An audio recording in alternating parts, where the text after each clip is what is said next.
Hi, welcome back everyone. I would like to share a little bit about some upcoming one-day immersions I'm about to do on the topic of clearing relational skeletons from our basement. So, what's that supposed to mean? Clearing relational skeletons from the basement. So the basement is our subconscious, stuff that were some part of our being that we are not quite aware of.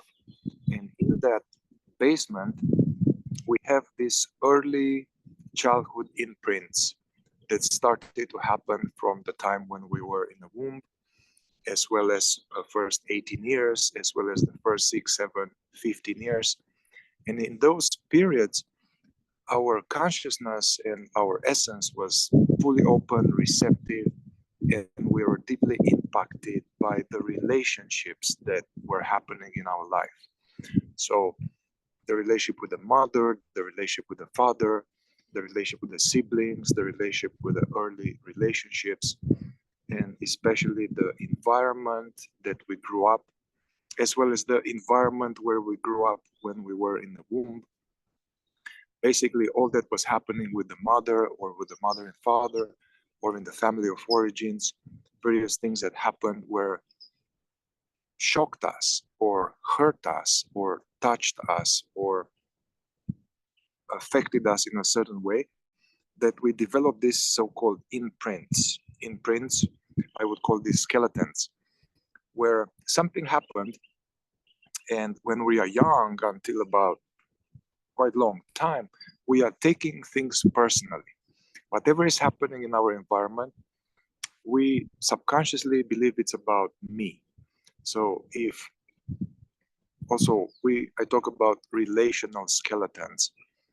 All of these skeletons, which I'll give an example, some kind of belief and felt sense that there is something wrong with me, some belief and felt sense that I'm bad, some felt sense that I'm alone in the world, or that I can't trust people, I can't trust myself, I doubt myself, I feel that I'm unworthy of love, I'm unworthy of care, I am always going to be abandoned because of this or that. So all of these are kind of messages that we have developed in childhood with the psychology of a child based on what was happening in our environment and what happened to us. And this became kind of almost tattooed in our consciousness, in our nervous system, in our mind, in our body.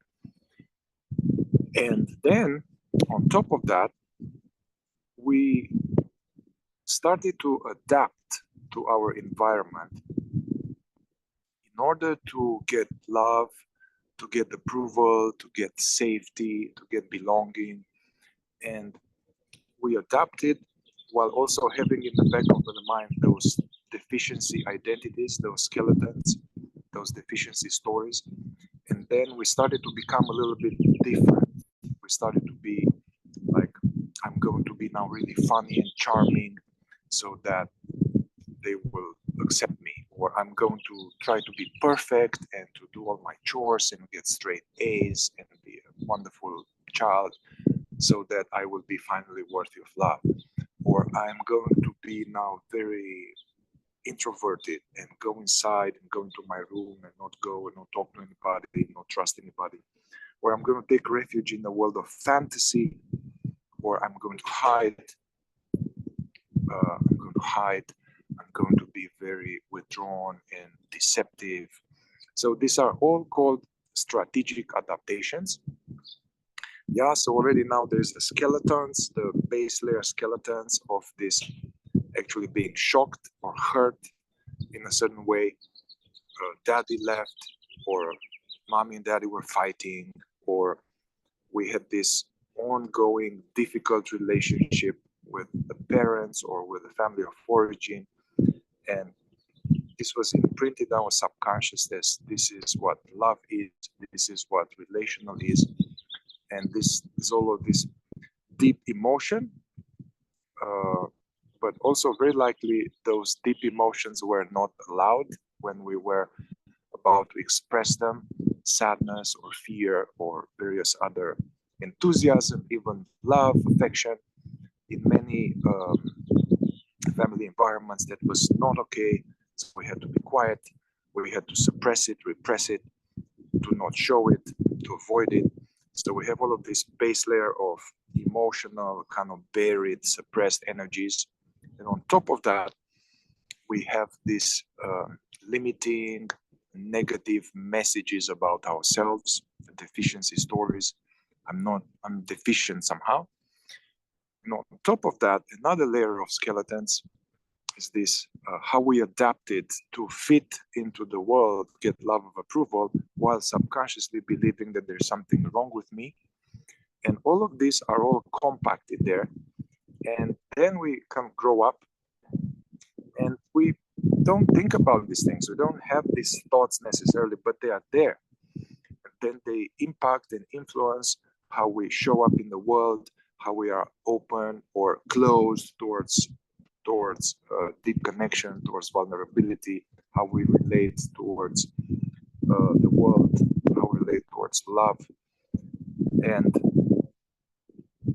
basically, we are in a subconscious kind of box and prison where we are believing a lot of stuff that are not true. And these are on top of our true being, our presence, our real self, which all the spiritual traditions, and if you do any serious inner awakening work, you will discover that the being, there's nothing wrong with the being. There's nothing wrong with the real self, this aware presence that is watching this video and hearing the wind in the leaves. So all of these are in the basement. Now, why are they in the basement? In the basement, a little bit like in the movie, I forgot how the movie was, but the basement was basically locked. Yeah, because it's dangerous to go there, because there are powerful energies there that we are afraid to face subconsciously. Yeah, even if you're a courageous person, we are all really afraid to feel these energies of hurt, deep grief, sorrow, rage, hatred, shame. Then we are taught also that this is bad, so I have to hide all of this from other people and from myself. Also, we haven't been taught in school. We haven't been taught what to do with emotions. We haven't been taught what to do with subconscious beliefs, and we haven't been taught how to be more awake, more conscious, meaning how to not be lost in thoughts all the time, how to not be lost in this daydreaming, churning stories and images and voices in our head. So this kind of skeletons and the basement is locked. However, it still oozes these states of depression or sadness or fear or anxiety or not trusting myself or doubt or these kind of mysterious things that kind of ooze out into the first floor or second floor. And we are barely aware of those, and we are engaging into strong attempts to avoid these things, to not feel bad, and we try to feel good and to be successful. And this may work: get love, get relationship, get fame, get approval. But sooner or later, as Jung would say, all of this stuff pushed in the shadow, they start to accumulate. The basement is becoming full, and then basically it starts to rattle our house. Yeah. So sooner or later, in our 30s or 40s, or even later, now this is like the stench of the skeletons and all of those things. They start to become more noticeable. And then is the time to learn how to deal with them. And in order to be able to have a life that we truly see the miracle of being alive and to really appreciate the beauty, to really appreciate this body, to appreciate relationships, in order to truly be able to discover our own inner gifts and to share them with the world, in order to be able to love more fully, and in order to be free from this like inner voodoo negative voice in the head. In order to do that, we need to finally find the right place where you have the right knowledge how to clear these skeletons, basically. And the way to do that is to, from one angle, I mean, the basement is locked. This is one problem. Then the basement is dark. It's another problem. And we can't see what's in there. And then the skeletons are scary and they are seemingly very dangerous and we are afraid of them. This is another problem. So in order to embark in this skillful subconscious deprogramming or clearing skeletons from the basement, we need to, first of all, be able to have some kind of flashlight or some lamp. And also we need to have this in order to see in the darkness, yeah, to see, yeah. So this ability to witness, ability to be more mindful, more present, more aware, is very essential. So that needs to be trained and developed and awakened. Then we need to somehow find ways to unlock the locks to the basement and to willingly go there, because we are tired of suffering with the same patterns happening over and over again. So at some point we are fed up with it and we're like, man, I need to face this. Yeah, so now there are all kind of ways and tools to kind of open the lock of the subconscious.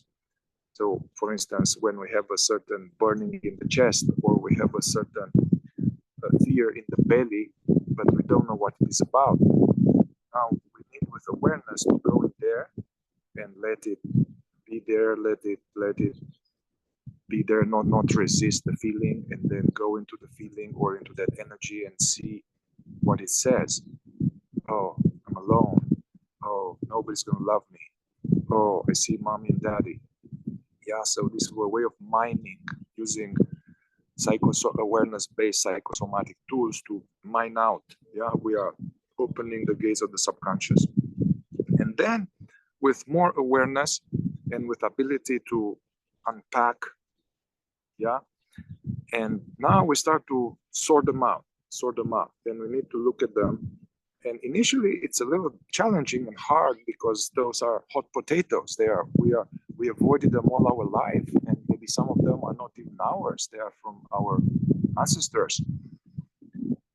But that's the way to go to become more free of these inner lies. Because our true being, there's nothing wrong with our true being, with you. There's nothing wrong with you. There's nothing wrong with your being. However, in this being, we accumulated a lot of these limiting messages and painful feelings and fear of feelings, yeah, that we keep trying to dance on top of them.